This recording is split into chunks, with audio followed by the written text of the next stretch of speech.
Okay, welcome to a Sniper's Hide proof of concept video. Today I want to talk about the AR10 platform. These are becoming increasingly popular both in the military side and on the civilian side.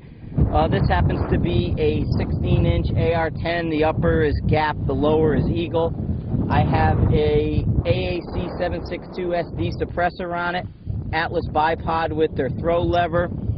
And topping it is a Night Force 3 to 15 by 50 with 1 MOA adjustments. This is their USASF model scope. It's used mainly on the 300 Win Mags, the Mark 13. However, it's to me a really great scope for something like the AR10. When they're used in the DM roll, it's a really quick optic and it gives you a lot of power. One of the things we see with the AR10 type platform, particularly the Mark 11 and the M110, is the fact they come with backup iron sights. I happen to think there's a lot of limitations to the backup iron sights. Whether they're zeroed or not is one thing. The use of them and the limitations of the iron sights is another. So today I want to talk about a different kind of backup sight. Unfortunately, in any sniping system like this, the optic is the weak link in the system. Night Force does a really good job and make a bulletproof optic. However, things can go wrong. You could drop it out of a Humvee, run over it with a truck. Whatever the case, if that happens, we need to go to some kind of backup sighting system. Again, the 110 and the Mark 11s have the iron sights, but I'm going to kind of show you something a little bit more effective than the iron sights and something that's an absolute return to zero. So we'll put this down here, and I'm just going to reach into my belt kit here, and you can see I'm just wearing a pretty simple belt kit, nothing crazy. And in it, I'm going to pull out an ACOG. Right here, this is your standard ACOG, same one issued to a lot of the Marines and things like that. And on it is a GDI RCOM Mount. This is the E model mount from GDI. Mates to the ACOG. You can adjust the eye relief, set it however you want. This is, again, issued by the Marine Corps. Single throw lever. And the most important aspect of this with the throw lever, absolute return to zero. This mount will, when put on the rail, bring the cog right back to zero. Now, I zeroed this up on this AR10 yesterday before putting the Night Force on. This morning we were out with this rifle in this combination, and we shot it to 1,000 yards. Took 39 MOA, had some solid hits at 1,000 yards.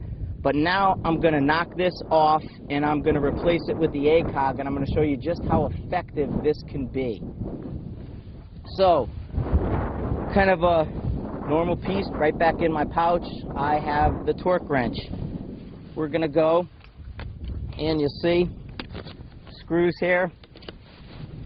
Knock it off. I can return this. Don't need it. Now, pull off the Night Force. Night Force is off. As you can see, I had pre-marked it when I had done this, so I know where the Night Force goes as well. I know where the GDI ACOG goes. So there, I take that, put it so it matches up.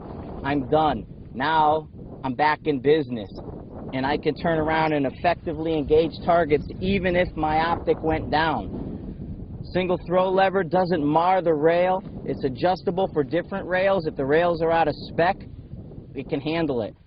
So we're going to go in now. I got a paper target at 100, but we're also going to move back a couple 100 yards, and I got some steel, and I'm just going to show you what you can do with this and how effective it is. So let's put some rounds down range.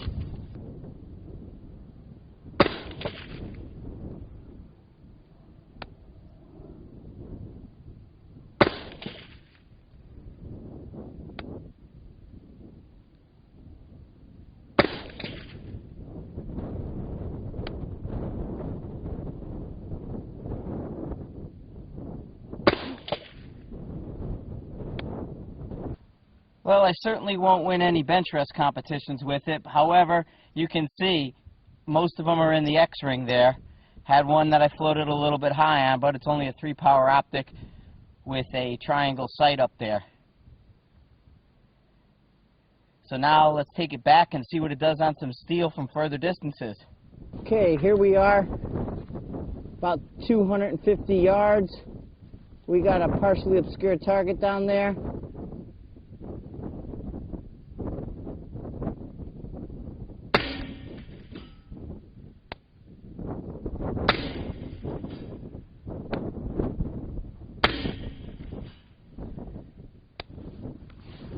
That's what it's about.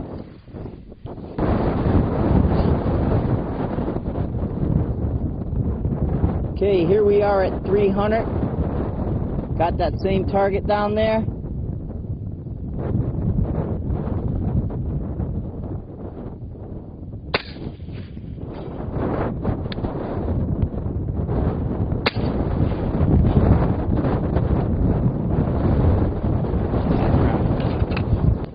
Okay, we're at 375.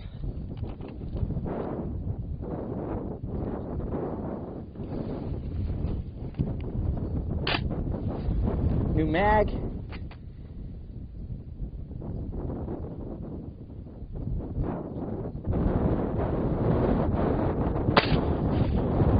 Little wind.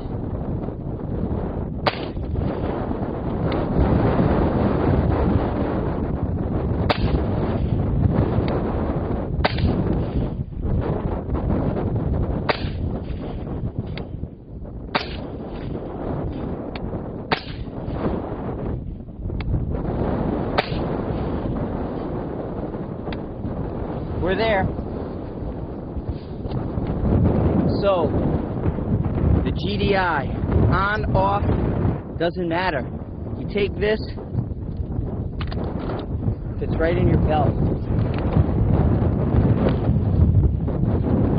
Take it on, have it marked, know where it's got to go. Comes out, single throw lever. There's where it goes. I'm all set. It's on it. It's ready to go. And that's the GDI mount. Returns to 0 and does everything it's supposed to do for a backup sight.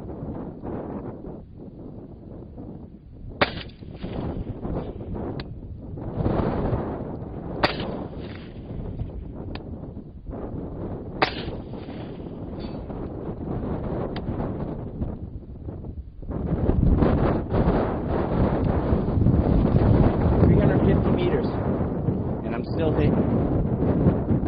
That's the GDI single throw lever mount. Doesn't mar up your rail, and it returns